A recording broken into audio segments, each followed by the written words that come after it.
The alarm clock screamed at 6 a.m. sharp, but Marcus Kane was already awake. He had been for 20 minutes, lying in the dim bedroom listening to Elena's steady breathing beside him. Old habits die hard, and in the military, you learn to wake before the world demanded it. He slipped from beneath the covers without disturbing her, his movements precise and silent. The house felt different in these early hours, peaceful. Like the calm before missions he used to run, when the world held its breath and waited for violence to shatter the silence. But this wasn't Afghanistan or Syria. This was suburban Delaware, where his biggest enemy should have been a broken sprinkler system or a teenager's attitude. Before we jump back in, tell us where you're tuning in from. And if this story touches you, make sure you're subscribed, because tomorrow I've saved something extra special for you. Marcus padded downstairs to the kitchen, his bare feet making no sound on the hardwood floors. Coffee first. Black. No sugar. The ritual grounded him, reminded him that he was Marcus Kane, the father and husband, not the ghost who still haunted his dreams. "Morning, Dad." Sophie appeared in the doorway, backpack slung over her shoulder, dark hair pulled into a messy ponytail. At 14, she had Elena's eyes, but his stubborn streak. "You're up early," he said, pouring himself a mug and reaching for another. "Coffee?" She wrinkled her nose. "Gross. I'll take orange juice." He watched her move around the kitchen with the easy confidence of youth, spreading peanut butter on toast while scrolling through her phone. She was everything good in his world, everything worth protecting. "Dad, you're staring," Sophie said without looking up. "Just making sure you eat something besides sugar for breakfast." "Peanut butter is protein." "Protein and sugar." She grinned, the same smile that had wrapped around his heart the day she was born. "I get my health advice from someone who thinks MREs are a balanced meal."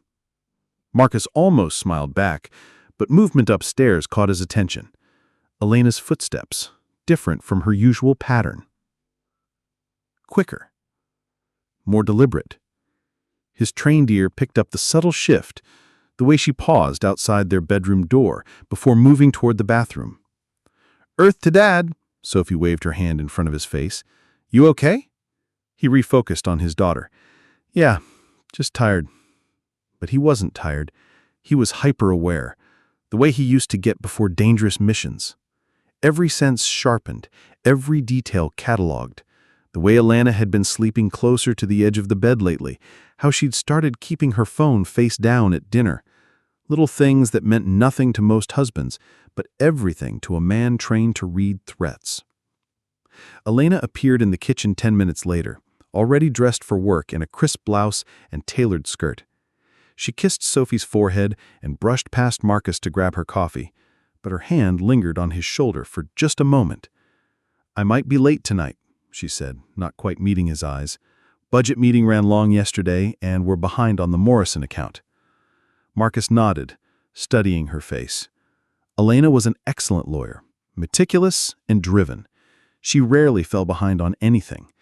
But there were shadows under her eyes, a tightness around her mouth that spoke of sleepless nights and guilty thoughts. "I'll pick up Sophie from school," he said.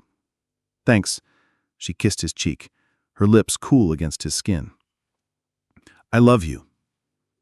The words felt rehearsed, like lines from a play she'd practiced but didn't quite believe. After they left, Marcus stood alone in his kitchen, surrounded by the ordinary debris of family life. Dirty dishes, Sophie's forgotten homework on the counter, Elena's coffee mug, still warm, with traces of her lipstick on the rim. Everything looked normal. Everything felt wrong. The ghost in his chest stirred, whispering warnings in a voice that sounded like distant gunfire. Marcus Kane, the husband, wanted to ignore it, to trust his wife and live in peace, but the soldier he never quite buried knew better. Something was coming, something that would test everything he had built in this quiet suburban fortress. Outside, the morning sun painted the neighborhood golden, and children's laughter echoed from the school bus stop. For now, the world still looked safe. But Marcus Kane knew better than most that safety was always an illusion. 3 days later, Marcus found Elena's phone face down on the bathroom counter, buzzing with an incoming text. She was in the shower, steam fogging the mirror, humming something he didn't recognize, a new song, a happier tune than she'd hummed in months. The phone buzzed again, then again. Marcus stared at the device like it was an improvised explosive. In Kandahar, curiosity killed more soldiers than bullets, but this wasn't Afghanistan. This was his bathroom, his wife's phone, his marriage crumbling in real time. The screen lit up with another message. He caught a glimpse of the contact name before the display went dark. V. Not a client, not a colleague, just a single letter that made his stomach clench like he'd swallowed broken glass. "Marcus?" Elena's voice came from behind the frosted shower door. "Could you grab me a towel from the linen closet?" He stepped away from the phone, retrieved a clean towel, and handed it through the gap in the door.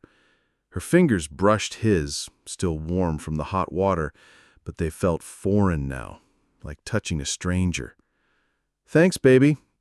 She stepped out, wrapping the towel around herself, and immediately reached for her phone. The movement was too quick, too desperate, like a junkie reaching for a fix. "Everything okay?" Marcus asked. "Just work." She clutched the phone against her chest. "Morrison case is getting complicated."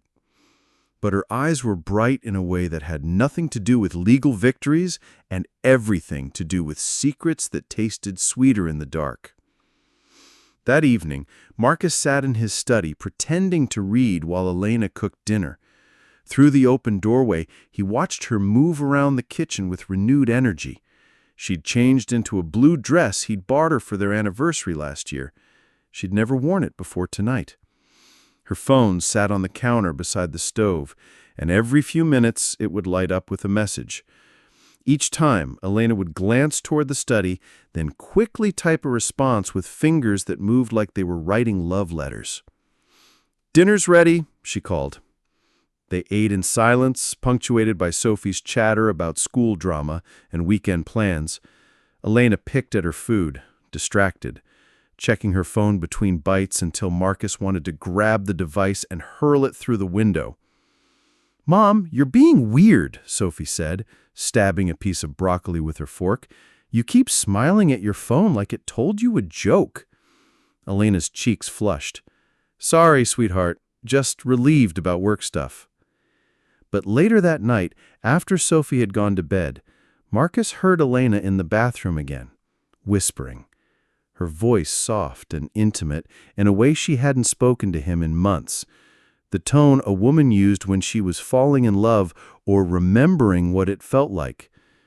He stood in the hallway listening to his wife's secret spill into another man's ear, and something cold and familiar settled in his chest.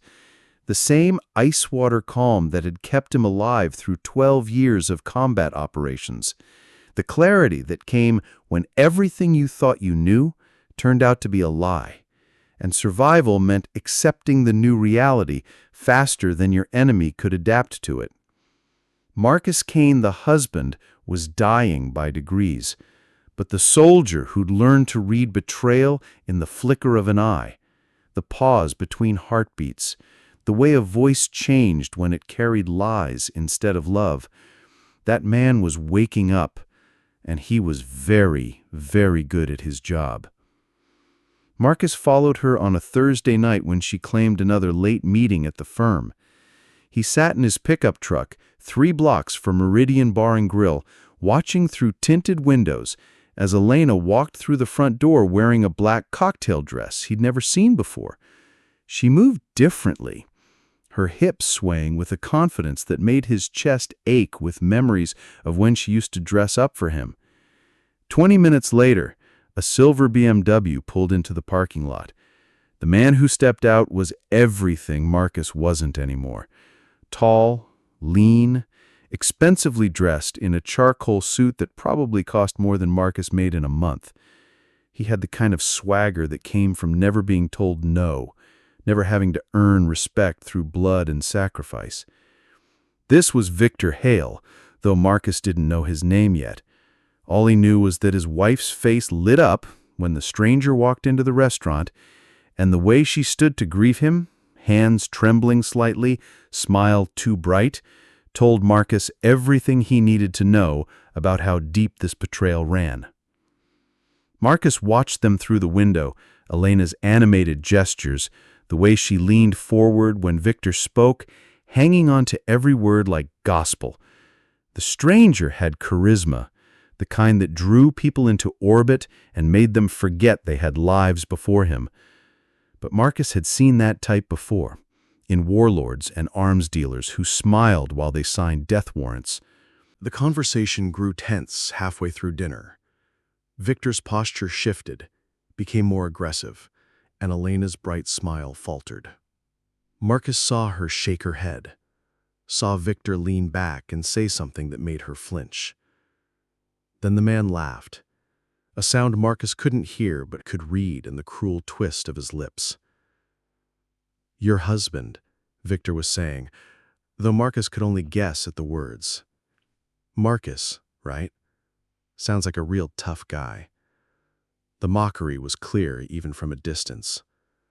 What's he do again? Insurance? Accounting?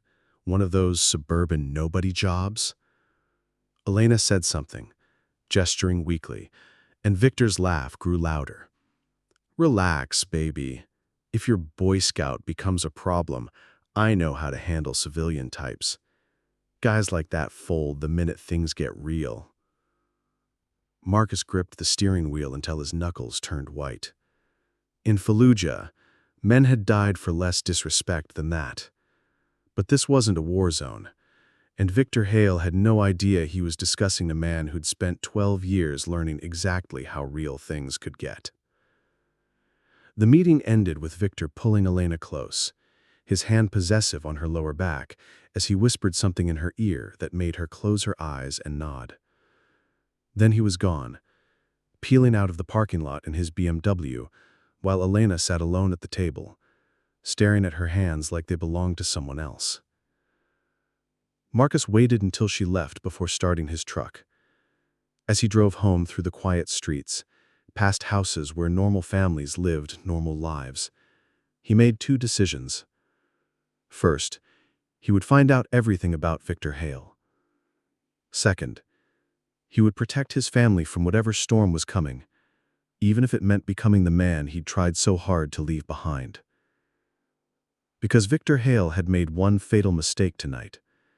He'd assumed Marcus Kane was just another suburban nobody. Some assumptions could get you killed. The black sedan appeared on Tuesday morning, idling across from Sophie's school like a predator watching prey. Marcus noticed it immediately from his position in the pickup line, his trained eye cataloging details automatically. Tinted windows, New York plates, engine running despite the driver having a clear view of the school entrance. Professional surveillance, not some parent running late. When Sophie emerged from the building with her friends, the sedan's engine revved. Marcus felt his pulse quicken, that familiar combat alertness flooding his system like ice water in his veins. The car followed the school bus for 3 blocks before peeling off, but the message was clear enough. They knew where his daughter went to school. That evening, Marcus walked the perimeter of his property with the methodical precision of a man conducting a security sweep. Broken twigs near the fence line, fresh tire marks in the soft dirt by his mailbox, a cigarette butt that wasn't his brand, still carrying the faint scent of expensive tobacco. Someone had been watching his house, learning his family's routines, mapping their vulnerabilities. Inside, Elena sat at the kitchen table pretending to review case files, but her hands shook when she turned the pages. Her phone lay silent beside her, face down as always, but for once, she wasn't checking it every 30 seconds. "We need to talk," Marcus said. She looked up with eyes that were already filling with tears, like she'd been waiting for this moment and dreading it in equal measure. "Marcus, Upstairs, Not here. He glanced toward the living room where Sophie was doing homework, oblivious to the storm gathering around their family. In their bedroom, Elena collapsed into the chair by the window, her professional composure crumbling like wet paper. "I'm so sorry," she whispered. "I never meant for this to happen." Who is Victor Hale? The name hit her like a physical blow. She stared at him with wide, terrified eyes. "How do you—" answer the question? "He's—" she swallowed hard, wiping at her cheeks. "He's in development. Real estate, mostly. We met at a conference in Baltimore 6 months ago." What kind of development? Her silence told him everything he needed to know. "Elena." His voice was quiet, deadly calm. "There's a car following our daughter. Someone's been watching our house. So I'll ask you one more time, and I suggest you tell me the truth. What kind of development?" She broke then, words spilling out between sobs. "I don't know exactly. He never talks details, but there are always these men around him, dangerous men. And the money, Marcus, he throws around cash like it's nothing. Expensive dinners, gifts, hotel rooms." Her voice dropped to a whisper. "He said he was going to leave his business partners, go legitimate, but then, last week, everything changed." Changed how? He got paranoid. Started talking about loose ends and people who might cause problems. He asked about you, about what you did for work, whether you were the type to make waves. Fresh tears streamed down her face. "I told him you were just a contractor, that you minded your own business, but he laughed and said that was good because he didn't like complications." Marcus felt that familiar ice settle in his chest. "Did you tell him about Sophie's school, our address, my schedule?" Elena's sob was answer enough. Outside, a car drove slowly past their house, its headlights sweeping across their bedroom window before disappearing into the night. Marcus stood motionless, processing threat assessments and tactical options, while his wife cried and his daughter did algebra homework downstairs. Victor Hale wanted to eliminate complications. That made Marcus's family a problem to be solved. But Victor still didn't understand what kind of problem he'd created. The storage unit hadn't been opened in 3 years, but Marcus's hands remembered the combination like muscle memory. Inside, wrapped in military-grade plastic and nestled between Christmas decorations and old photo albums, lay the pieces of a life he'd tried to bury. The Glock 19 felt familiar in his grip, its weight a reminder of who he used to be when staying alive was a full-time job. He field-stripped and cleaned each weapon with the methodical precision of a man who'd done this thousands of times in desert tents and mountain hideouts. The tactical vest still fit, though his shoulders had broadened since leaving the service. Night vision goggles, encrypted radio equipment, enough ammunition to hold off a small army, all of it packed away like artifacts from another man's war. But as Marcus loaded magazines and checked battery levels, he realized the war had never really ended. It had just followed him home. At dawn, he started running again, not the leisurely neighborhood jogs he'd been doing to stay in shape, but the punishing 5-mile circuits that had kept him alive in Afghanistan. His body screamed in protest for the first week, muscles remembering older rhythms, but gradually the machine rebuilt itself. 42 years old, but the engine still ran when he needed it to. Sophie noticed the changes first. "Dad, you're getting scary buff again," she said one morning, poking his shoulder as he drank his coffee. "And why are you up at 5 a.m. doing push-ups? The neighbors are going to think you lost your mind." "Just trying to stay healthy, kiddo." But she was too smart to accept simple answers. That evening, she found him in the garage assembling what looked like a professional security system. Cameras, motion sensors, reinforced door locks, equipment that belonged in a government facility, not a suburban home. "This isn't about staying healthy," she said quietly. Marcus paused, a sensor array in his hands, and looked at his daughter. At 14, she had his analytical mind and Elena's intuitive understanding of people. Lying to her would be an insult to both. "There might be some people who want to cause problems for our family. I'm just making sure we're prepared." "What kind of problems?" The kind that ended with body bags in grieving families, but he couldn't tell her that. The kind I know how to handle. She studied his face with those dark eyes that saw too much. You're not just a contractor, are you? I am now. But you weren't always? Marcus set down the sensor and turned to face her fully. Sophie, there are things about my past that I have never told you or your mother, not because I'm ashamed, but because I wanted to give you a normal life, a safe life. And now? Now, normal isn't enough. She was quiet for a long moment, processing this revelation. Then, whatever you used to do, you were good at it, weren't you? Very good. Good enough to protect us? Yes. She nodded once, accepting this truth with the resilience that had always amazed him. Then do what you have to do, Dad. Just don't become someone I won't recognize, okay? That night, Marcus sat in his study and dialed a number he hadn't called in 5 years. It rang twice before a gravelly voice answered. Well, I'll be damned.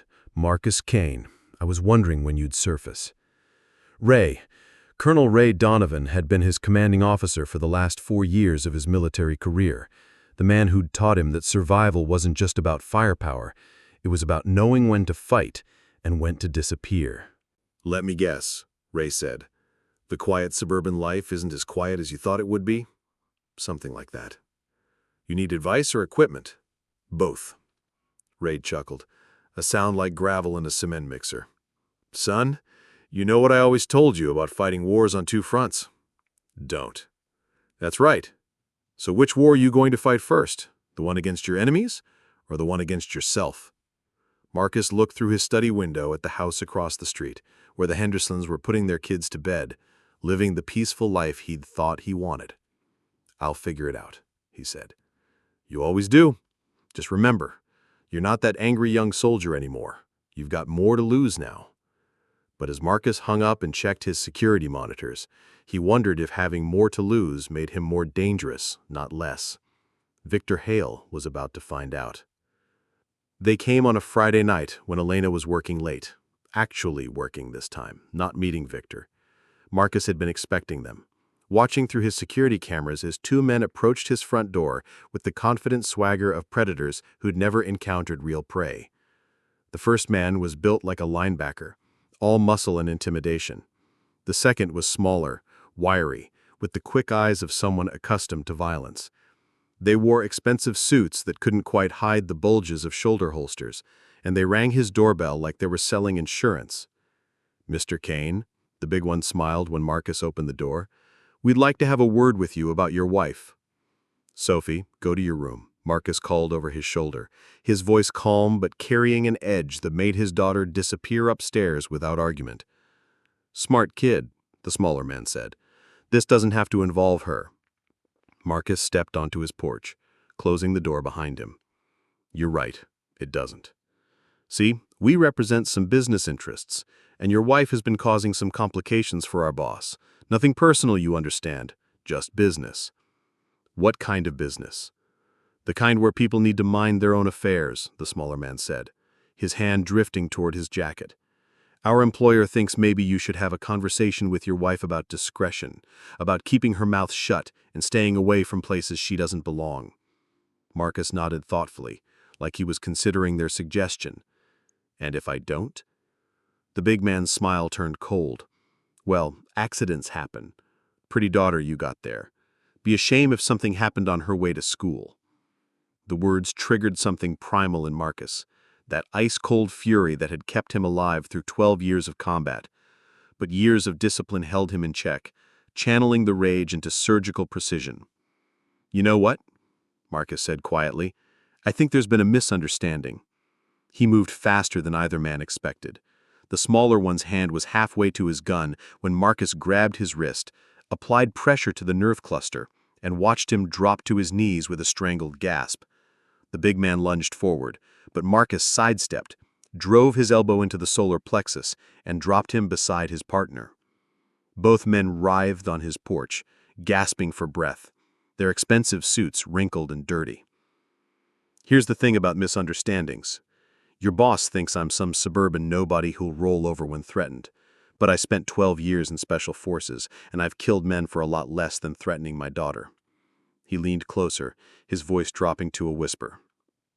"So you're going to go back to Victor Hale and tell him that Marcus Kane isn't interested in playing games. Tell him that if he wants to discuss my wife's indiscretions, he can come himself. And if I see either of you near my family again, you won't walk away." The smaller man tried to reach for his gun again. Marcus casually stepped on his wrist until he heard bones creak. "Are we clear?"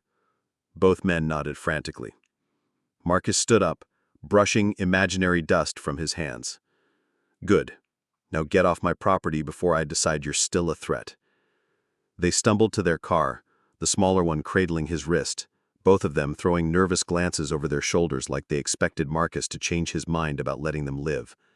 As their taillights disappeared into the night, Marcus felt the familiar aftermath of violence. The clarity, the calm, the certainty that everything had changed and there was no going back. Inside the house, Sophie appeared at the top of the stairs. "Dad, everything okay?" "Everything's fine, sweetheart. Just some people who got lost." But as he locked the door and set the security system, Marcus knew that Victor Hale would not appreciate the message his men were about to deliver. The war was no longer coming. It had arrived. Detective Carla Ruiz arrived at Marcus's door on Saturday morning with coffee-stained paperwork and questions that could destroy everything he'd built.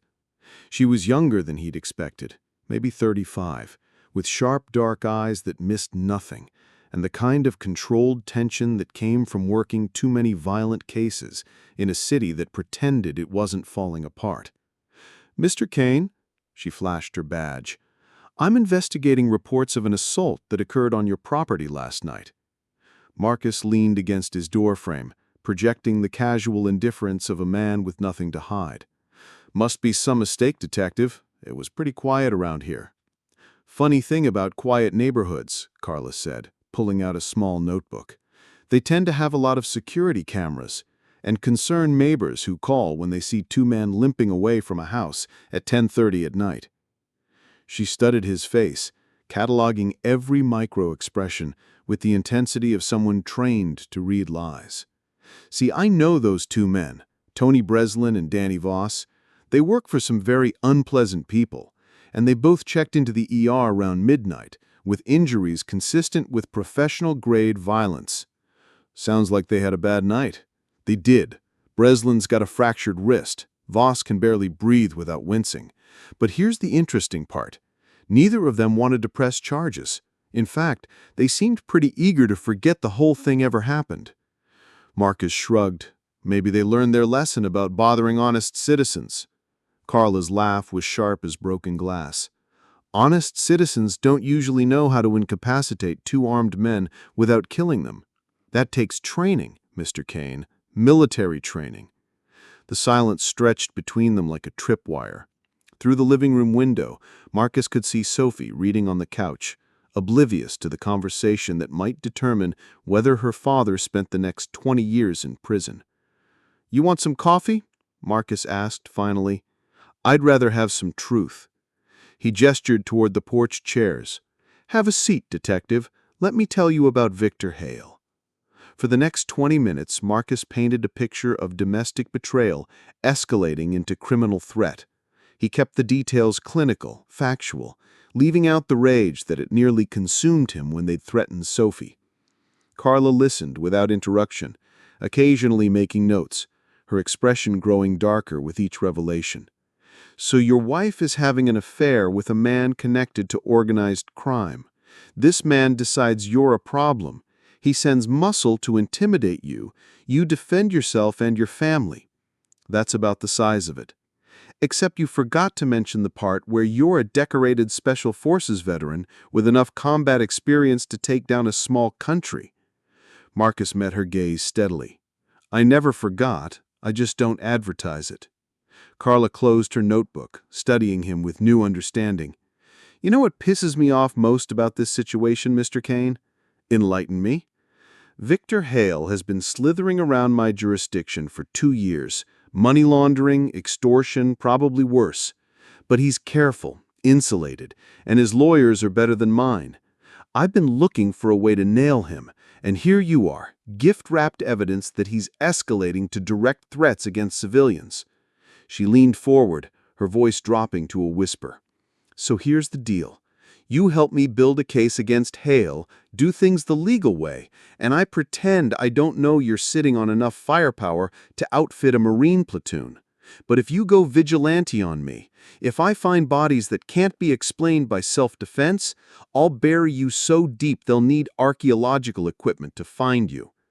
Marcus considered this, weighing the risks of alliance against the certainty of fighting alone. "And if the legal way gets my family killed while we're building your case?" Carla's smile was razor-thin. "Then I guess we'd better work fast." Outside, a black sedan cruised slowly past the house, tinted windows hiding whoever sat inside. Both Marcus and Carla watched it disappear around the corner, and Marcus knew that Victor Hale had received his message loud and clear.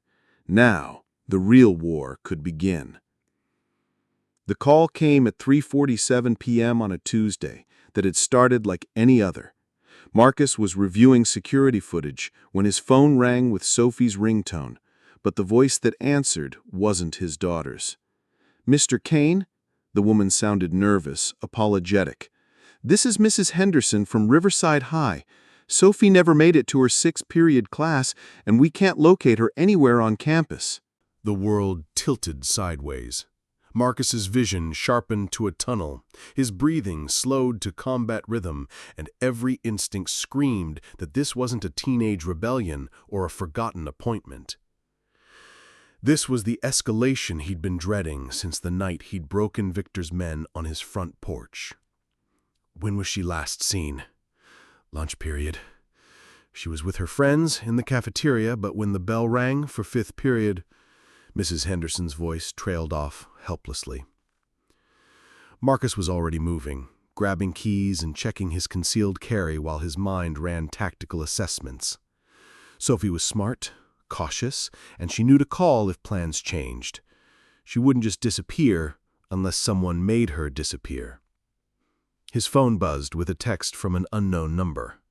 "Your daughter is safe, for now. Pier 19, Warehouse District. Come alone, or she learns what happens to complications." Marcus stared at the message, feeling something cold and terrible unfurl in his chest. This was the moment he'd been preparing for, the reason he'd retrieved his weapons and rebuilt his body into a weapon. But now that it was here, all he could think about was Sophie's laugh, the way she still hugged him goodnight even though she was 14 and too cool for most parental affection. Elena arrived 20 minutes later, her face pale and streaked with tears. She'd been in court when the school called, had driven straight home with her hands shaking so badly she'd nearly wrecked twice. "This is my fault," she sobbed, collapsing onto the couch. "I did this. I brought that monster into our lives, and now he has our baby." Marcus stood over her, and for a moment the rage was so pure he could taste copper. Everything inside him wanted to blame her, to pour out months of betrayal and hurt and fear onto the woman who'd opened the door for this nightmare. But Sophie's voice echoed in his memory. "Don't become someone I won't recognize." "Elena," his voice was steady, controlled, "I need you to tell me everything about Victor's operation, every detail you remember. Where he takes meetings, who he works with, what kind of security he uses." "Marcus, I don't know." "Our daughter's life depends on what you know." He knelt in front of her, taking her trembling hands in his. "You wanted excitement? You wanted something dangerous and real? This is as real as it gets, so help me bring her home." Through her tears, Elena began to talk. Safe houses, business partners, the warehouse where Victor sometimes held private meetings. Details spilled out between sobs, painting a picture of a man who thought himself untouchable, who believed fear was the ultimate currency. Marcus listened, catalogued, planned. In his mind, he was already at the warehouse, moving through shadows, calculating angles of approach and lines of sight. Victor Hale wanted to play games with a suburban father. But Marcus Kane wasn't going to that warehouse as a father. He was going as the soldier who'd spent 12 years learning that some enemies only understand one language, and he was fluent in violence. Sophie was coming home tonight. What remained of Victor Hale afterward was negotiable. His phone rang. Detective Ruiz. "Marcus, I just heard. We can have tactical units there in 30 minutes. "No." His voice was flat, final. "This one's mine." He hung up before she could argue, before she could remind him about legal boundaries and proper procedures. There were some lines that once crossed, led to places where badges and laws meant nothing. Victor Hale had just crossed the last one that mattered. Pier 19 squatted in the industrial darkness like a concrete cancer, surrounded by rusted shipping containers and the skeletal remains of cranes that hadn't moved cargo in decades. Marcus approached through the maze of abandoned warehouses, every sense hyper-alert, moving with the fluid silence of a man who'd infiltrated enemy compounds in 3 different wars. The warehouse Victor had chosen was isolated, tactically sound, one way in, clear sight lines, defensible positions.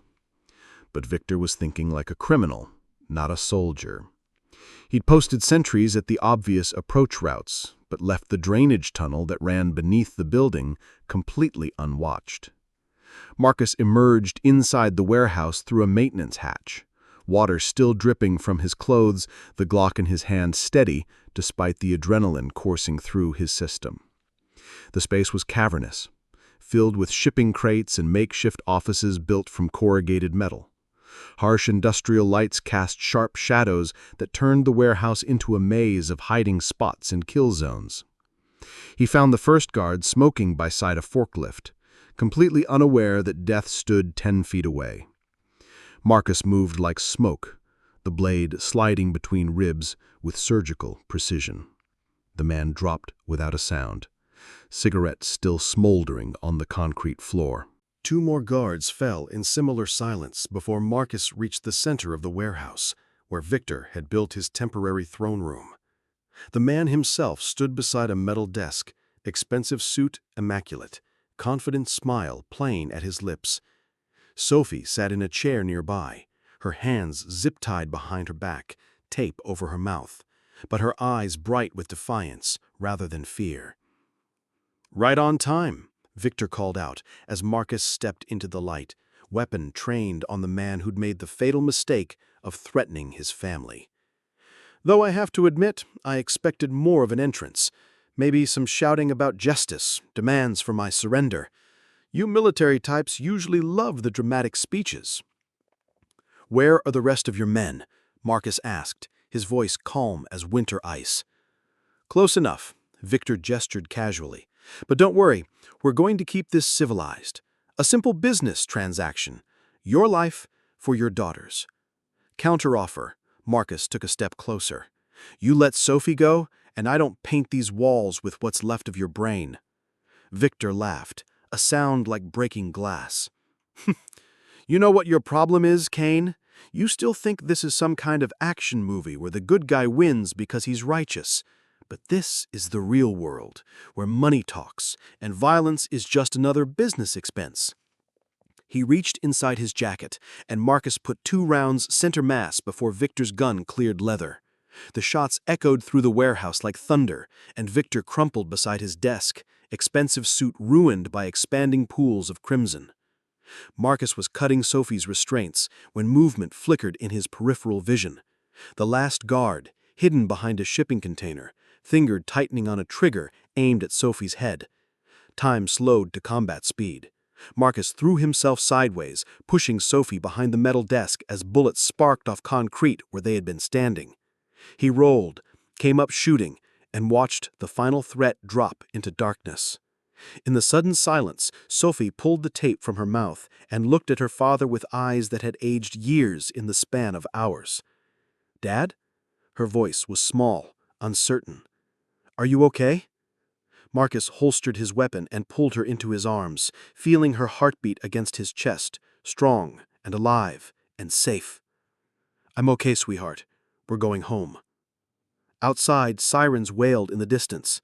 Detective Ruiz had ignored his orders and called for backup, arriving to find Victor Hale dead and Marcus Kane holding his daughter while uniformed officers secured a warehouse full of evidence that would dismantle a criminal enterprise. The war was over, but Marcus knew the hardest battles, rebuilding trust, healing wounds that went deeper than bullets, were just beginning. 3 weeks after the warehouse, Marcus sat on his back porch watching Sophie practice her guitar in the yard, her fingers still bandaged from where the zip ties had cut her wrists. The bruises were fading, but he could see the new wariness in her eyes, the way she checked over her shoulder before walking to the mailbox. Some wounds took longer to heal than others. Elena moved into the guest room the day after Victor's funeral made the local news. She didn't ask for forgiveness, seemed to understand that apologies were insufficient currency for the debt she owed. Instead, she worked in careful silence, making Sophie's favorite meals, handling the insurance claims, fielding the endless questions from reporters who smelled a story in the suburban dad who'd taken down a crime syndicate. "She's scared you won't forgive her," Sophie said one evening, settling beside Marcus on the porch swing that still creaked the same way it had before their world exploded. "Are you scared of that?"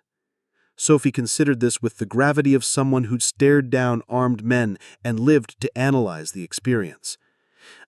"I think Mom made a really stupid mistake, but I also think maybe she was lonely in ways she didn't know how to fix." Marcus looked at his daughter. When had she become so wise? And felt something shift in his chest.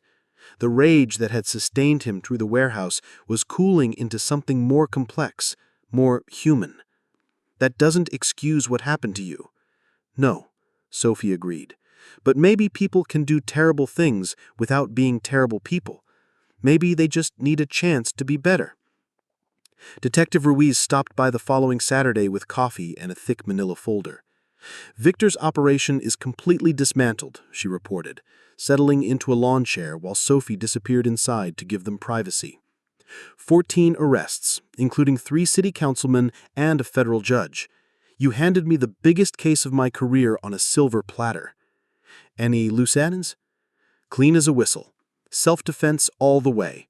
She studied his face. "How are you holding up?"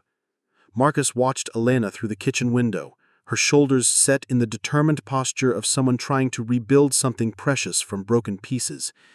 "Still figuring that out. For what it's worth, I've seen a lot of families destroyed with less. The fact that you're all still here, still trying, that counts for something." That evening, Marcus drove to the veteran cemetery where Ray Donovan's father was buried. Ray was waiting by the old oak tree, looking older but unchanged, wearing the same dress uniform he'd worn to every fallen soldier's funeral for 30 years. "Heard you had some excitement," Ray said without preamble. "You could say that. Good thing you remembered what I taught you about controlled application of force."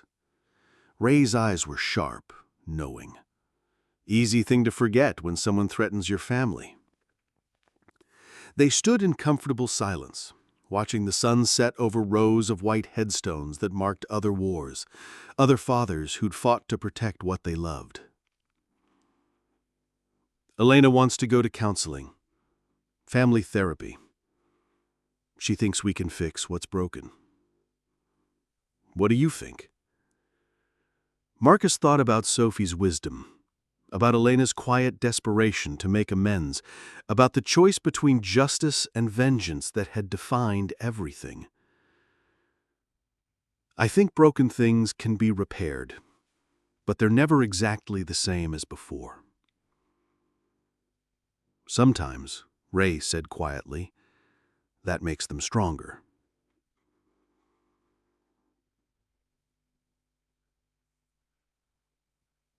Driving home through streets that felt safe again, Marcus saw Elena waiting on the front porch, hope and uncertainty warring in her expression. Sophie appeared beside her, guitar in hand, and waved when she saw his headlights. His family. Scarred but alive. broken, but healing. Marcus Kane pulled into his driveway and prepared to fight the hardest battle of all, learning to trust again, one careful day at a time. Up next, we have 2 more incredible stories that are waiting for you. Just click the image you want to watch and it will take you there. If you enjoyed this video, make sure to subscribe. It would mean a lot.